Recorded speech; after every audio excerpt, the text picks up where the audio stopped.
ಇವತ್ತು ನಾವು ಮಹಾಲಕ್ಷ್ಮಿ ಅಷ್ಟಕವನ್ನು ಪಠಿಸೋಣ. ಮಹಾಲಕ್ಷ್ಮಿ ಅಷ್ಟಕವು ದೇವಿ ಮಹಾಲಕ್ಷ್ಮಿಯ ಸ್ತುತಿ, ಪದ್ಮಪುರಾಣದ ಭಾಗ. ಇಂದ್ರನು ಮಹಾಲಕ್ಷ್ಮಿಯನ್ನು ಸ್ತುತಿಸಿ ಮಾಡಿದ ಪ್ರಾರ್ಥನೆ ಇದಾಗಿದೆ. ಲಕ್ಷ್ಮೀದೇವಿ ಸಂಪತ್ತಿನ ದೇವತೆ. ಆಕೆಗೆ ಶ್ರೀ ಎಂಬ ಹೆಸರು ಇದೆ. ಸಮುದ್ರ ಮಂಥನದಿಂದ ಹುಟ್ಟಿದ ಆಕೆ ಶ್ರೀಮನ್ನಾರಾಯಣನ ಪತ್ನಿ. ಈ ಅಷ್ಟಕದ ಪಠಣದಿಂದ ಪಾಪನಾಶವು, ಧನಧಾನ್ಯ ಪ್ರಾಪ್ತಿಯಾಗಿ ಶತ್ರುನಾಶವೂ ಆಗುತ್ತದೆ.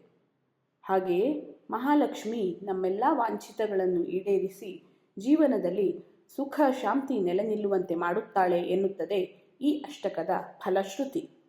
ನಮಸ್ತೆಸ್ತು ಮಹಾಮಾಯೇ ಶ್ರೀಪೀಠೆ ಸುರಪೂಜಿತೆ ಶಂಖಚಕ್ರಗದಾಹಸ್ತೆ ಮಹಾಲಕ್ಷ್ಮೀ ನಮೋಸ್ತುತೆ. ನಮಸ್ತೆ ಗರುಡಾರೂಢೆ ಕೋಲಾಸುರಭಯಂಕರಿ ಸರ್ವಪಾಪಹರೆ ದೇವಿ ಮಹಾಲಕ್ಷ್ಮೀ ನಮೋಸ್ತುತೆ. ಸರ್ವಜ್ಞೆ ಸರ್ವವರದೆ ಸರ್ವದುಷ್ಟಭಯಂಕರಿ ಸರ್ವದುಃಖಹರೆ ದೇವಿ ಮಹಾಲಕ್ಷ್ಮೀ ನಮೋಸ್ತುತೆ. ಸಿದ್ಧಿಬುದ್ಧಿಪ್ರದೆ ದೇವಿ ಭುಕ್ತಿಮುಕ್ತಿಪ್ರದಾಯಿನಿ ಮಂತ್ರಮೂರ್ತೆ ಸದಾ ದೇವಿ ಮಹಾಲಕ್ಷ್ಮೀ ನಮೋಸ್ತುತೆ. ಆದ್ಯಂತರಹಿತೆ ದೇವಿ ಆದಿಶಕ್ತಿ ಮಹೇಶ್ವರಿ ಯೋಗಜ್ಞೆ ಯೋಗಸಂಭೂತೆ ಮಹಾಲಕ್ಷ್ಮೀ ನಮೋಸ್ತುತೆ.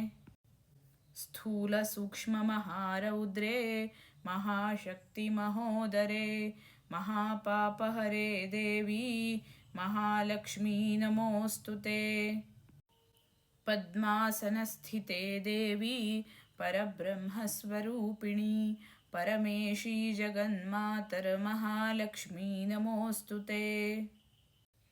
ಶ್ವೇತಾಂಬರಧರೆ ದೇವಿ ನಾನಾಲಂಕಾರ ಪೂಜಿತೆ ಜಗತ್ಸ್ಥಿತೆ ಜಗನ್ಮಾತರ ಮಹಾಲಕ್ಷ್ಮೀ ನಮೋಸ್ತುತೆ. ಮಹಾಲಕ್ಷ್ಮ್ಯಷ್ಟಕಂ ಸ್ತೋತ್ರಂ ಯಃ ಪಠೇದ್ ಭಕ್ತಿಮಾನ್ ನರಃ ಸರ್ವಸಿದ್ಧಿಮವಾಪ್ನೋತಿ ರಾಜ್ಯಂ ಪ್ರಾಪ್ನೋತಿ ಸರ್ವದಾ. ಏಕಕಾಲೇ ಪಠೇನ್ನಿತ್ಯಂ ಮಹಾಪಾಪವಿನಾಶನಂ ದ್ವಿಕಾಲಂ ಯಃ ಪಠೇನ್ನಿತ್ಯಂ ಧನಧಾನ್ಯಸಮನ್ವಿತಃ ತ್ರಿಕಾಲಂ ಯಃ ಪಠೇನ್ನಿತ್ಯಂ ಮಹಾಶತ್ರುವಿನಾಶನಂ ಮಹಾಲಕ್ಷ್ಮೀರ್ಭವೇನ್ನಿತ್ಯಂ ಪ್ರಸನ್ನಾ ವರದಾ ಶುಭಾ.